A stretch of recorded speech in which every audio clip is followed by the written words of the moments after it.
I feel so grateful, for my relationship with SFJAZZ. Going back to the beginning, in 1983, when it was Jazz in the City. In '89, we did a huge show. It was a show called La Evolución de la Música Afro-Cubana, the evolution of Afro-Cuban music.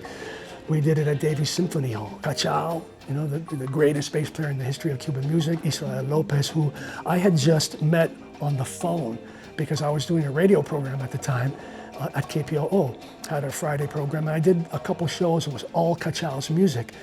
And the timbalero who was in my band, living legend Orestes Vilato, who has participated with me in most of my concerts over the last 30, 40 years now. He used to play with Cachao. He knew Cachao personally. He gave me his phone number, and I called him on the phone, and the maestro picked up the phone. He was the most humble, incredible, beautiful person. It occurred to me on the fly to just say, would you be open to maybe coming out, as a guest on a band? Sure. And so that happened shortly before this concert in '89. So I proposed it to Randall, Cachao, Chocolate, another equally famous and pioneering Afro-Cuban musician who was based in New York.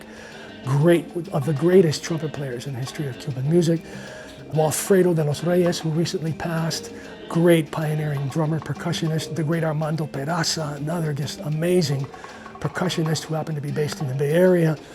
Orestes Vilato also, my group, the Machete Ensemble, my folklore ensemble, Quindembo, Santana. He was like not stopping me, so I said, we can get Santana too. I think I could probably get him to come. And he said, yes, yes, yes, yes, yes, yes, and it made it happen.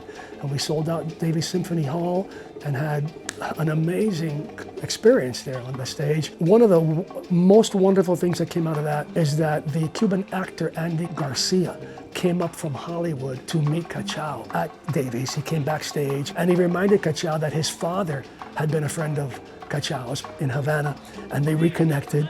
And Andy Garcia took Cachao under his wing and revitalized Cachao's career. They started recording records, they made a band that toured all over the place, and they won a couple Grammys, and they just put Cachao back on the map.